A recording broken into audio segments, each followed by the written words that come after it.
പൊടി പറയേ അഭിനയിക്കാം. അല്ലെങ്കിലും എല്ലാം ചെയ്യാൻ ഞാൻ തന്നെ. ഇവര് അമ്മായിമാരുടെ പോലെ ഉണ്ട്. അപ്പം ഇന്നത്തെ പരിപാടി എന്താന്ന് വെച്ച് കഴിഞ്ഞാൽ നമ്മൾ കല്യാണിൽ പോയിട്ട് സ്വീറ്റ് കോൺ വാങ്ങിച്ചിട്ടുണ്ടായിരുന്നു കേട്ടോ. ഒരെണ്ണം വാങ്ങിച്ചിട്ടുണ്ടായിരുന്നുള്ളൂ. ഞങ്ങൾ 3 പേരാണ് ഉള്ളത്. ഞാൻ, ആൻ്റപ്പൻ, ദേവകി. അപ്പോൾ ദേവകിയാണ് നമ്മുടെ ക്യാമറമാനായിട്ട് ഇരിക്കുന്നത്.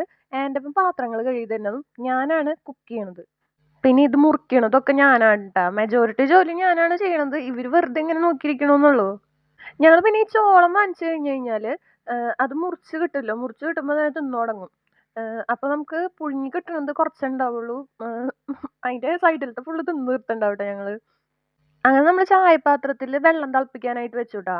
എന്നിട്ട് നമ്മൾ വേറെ പാത്രത്തേക്ക് മാറ്റും. അല്ലെങ്കിൽ ചായപാത്രത്തിൽ സ്വീറ്റ് കോണിൻ്റെ മണമെന്ന് ബിന്ദു വെച്ച് പറയും. അത് കാരണം ഞങ്ങൾ അത് അവോയ്ഡ് ചെയ്യാൻ വേണ്ടിയിട്ട് ചായപാത്രത്തിൽ ചൂടുവെള്ളം ഉണ്ടാക്കിയിട്ട് ഈ പാത്രത്തിൽ ആ ചൂടുവെള്ളം ഒഴിക്കും. പിന്നെ ഓഫീസിൽ പണിയില്ലേ? നിങ്ങൾ ഓഫീസിലേക്ക് പോകുന്നത് തിന്നാനാണോ? നിങ്ങൾക്ക് തന്നെയാണോ പണി എന്നൊക്കെ ചോദിക്കുന്ന ആൾക്കാരുടെ കമൻറ്റുകളൊക്കെ നിരോധിച്ചിരിക്കുന്നു കേട്ടോ. ഇത് ഞങ്ങൾ ഓഫീസ് സമയം കഴിഞ്ഞിട്ടാണ് ഉണ്ടാക്കുന്നത്. പിന്നെ ദേവകിയാണല്ലോ നമ്മളുടെ ക്യാമറാമാൻ. അപ്പോൾ അവൾ പറഞ്ഞിട്ടുണ്ടായിരുന്നു എല്ലാ വീഡിയോസും ഞാൻ ഒരു വീഡിയോസ് പോലും ഇടാണ്ടിരിക്കരുത്, എല്ലാം എടുത്തിട്ടോളൂ എന്ന് പറഞ്ഞിട്ടുണ്ടായിരുന്നു. പക്ഷെ എല്ലാം എടുത്തിടാനായിട്ട് ഫുള്ള് ഷെയ്ക്കിംഗ് ആണ്. ഒന്നും ഷെയ്ക്ക് ചെയ്യാണ്ട് എടുത്തിട്ടില്ല. അത് കാരണം കൊണ്ട് തന്നെ നിന്റെ കഴിവ് മൊത്തം എനിക്ക് ഇതിൽ കാണിക്കാനായിട്ട് പറ്റിയില്ല. കുറച്ചൊക്കെ ഞാൻ കാണിച്ചിട്ടുള്ളൂ കേട്ടോ.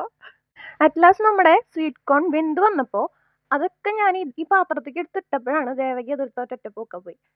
പിന്നെ ഞങ്ങൾ ഉപ്പും മുളകൊക്കെ തേച്ച് ഒരു പിടി പിടിച്ചു. അപ്പോൾ ഓക്കെ ബൈ.